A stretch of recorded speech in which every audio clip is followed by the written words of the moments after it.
Those were the top headlines that we are tracking for you at this hour. And now let's get to some stories. And firstly, let's talk about markets. Now, Indian equities staged a sharp relief rally this week. A ceasefire framework in West Asia triggered a risk-on shift, which sent the Nifty higher by over 3%. The relief rally also sent the broader market racing nearly 5 lakh crore rupees that were added in the market capitalization in a single session. The rebound was swift too. After weeks of relentless foreign outflows and oil-driven anxiety, falling crude prices and easing global tensions helped the market reprice risk. The Nifty even pushed back towards the 24,000 zone, with bulls regaining near-term control. Currency moves reinforced the shift in sentiment.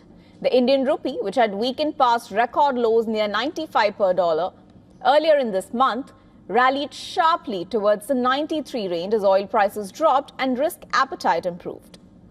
The RBI's temporary curbs on forex positions also helped stabilize volatility, even as policymakers signaled these were not structural changes. But when looking at the longer time frames, the structural picture remains far more sobering. Over the past 4 to 5 years, Nifty returns in dollar terms have been effectively flat. While markets face a whiplash of volatility, brokerages remain constructive over the medium term. Firms like Morgan Stanley and Nomura see Nifty targets ranging from 29,000 to as high as 32,000 in bullish scenarios by end of 2026. They expect gains that are driven by earnings recovery, policy support, and a potential return of foreign flows. Which brings us to the key question. Is this just a ceasefire-led relief rally or the beginning of a broader re-rating? As the new week begins, markets will be watching two competing forces. Earnings season for signs of real growth and geopolitical developments for cues on whether the calm holds once this unravels again.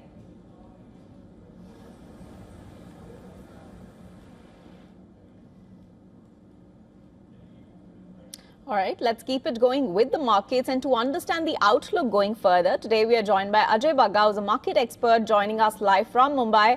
Hi, Mr. Bagga. Thank you so much for joining us today. Firstly, let me ask you about the near-term outlook for the Nifty especially. What is it? Where? What are the targets that you are looking at, especially after the kind of volatility that we have seen this week? Yeah, see, overall, even in rupee terms, the Nifty has not given returns for nearly 2 years now. So we were well positioned for a good year, and then the Gulf War came by. So there is a lot of noise, lot of volatility, lot of global risk off because of the Gulf War. So as things stabilize there, as the energy supply chains recover, we should see a recovery in our markets. But right now, it's a very binary option in terms of the geopolitical risk being the noise in the system. That is not allowing our markets to go up. Understood. And, you were just talking about the rupee. I was going to come to that. The Indian rupee that is moving from here. And what factors do you think are going to drive it? Where do you see it going towards, say, the end of FY26, calendar year 2026? Yeah, see, our energy bill has gone up where we were buying a crude oil barrel at $65 last year. This year, we have been buying at $120 to $140. So all depends on how low this number will go. And second, what you were mentioning earlier in the segment, the FPIs, their mood. We have seen a very strong selling from FPIs that did reduce over the last 2 days of the last week of trading on the back of some ceasefire talk in the Gulf. So overall, the economy structurally remains quite good, fundamentally sound, but the energy issue is really clouding the rupee outlook because our current account deficit goes up. Every $10 increase in oil price increases the inflation by about 20-25 basis points and increases our current account deficit by another 20-25 basis points. So as against 1.7% of GDP, we are estimating current account deficit to go as high as 2.5 to 2.7% of GDP this year. And that will not help the rupee. RBI has taken a lot of actions that has helped to stabilize the rupee. We are expecting that to continue. But from here on, we could see a mild depreciation continuing in the rupee. Okay, so a mild depreciation rupee is likely. That's the word coming in. But Mr. Bhagat, that's about the macro picture. What advice would you give to the retail investors in this kind of volatile, headline-driven market that we are seeing?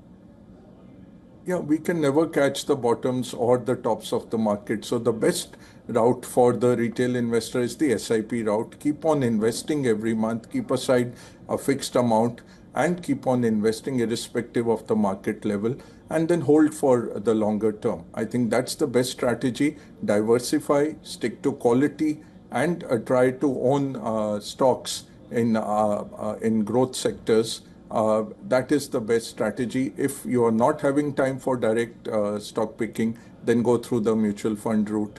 I think those are some of the things we can look at. All right, so that's the strategy for the retail investor.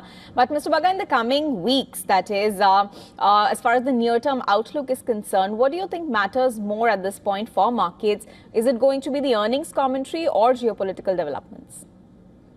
See, in the short term, markets are like a voting machine, and in the long term, they are like a weighing machine. So, long term, definitely Indian fundamentals will matter the most. Our earning growth, our GDP growth, our economic growth, those structural trends matter. But in the very short term, it's based on momentum and geopolitics. So, this week, at least the coming week, a lot will be overshadowed by the geopolitics. Though our earnings should stage a recovery later in the year, but right now geopolitics is the more important factor. All right now, geopolitical developments look like the more important factors, but later on in the year, earnings are likely going to drive the growth. That's the word coming in. Thank you, Mr. Bhagat, for joining us today on WION. Thank you.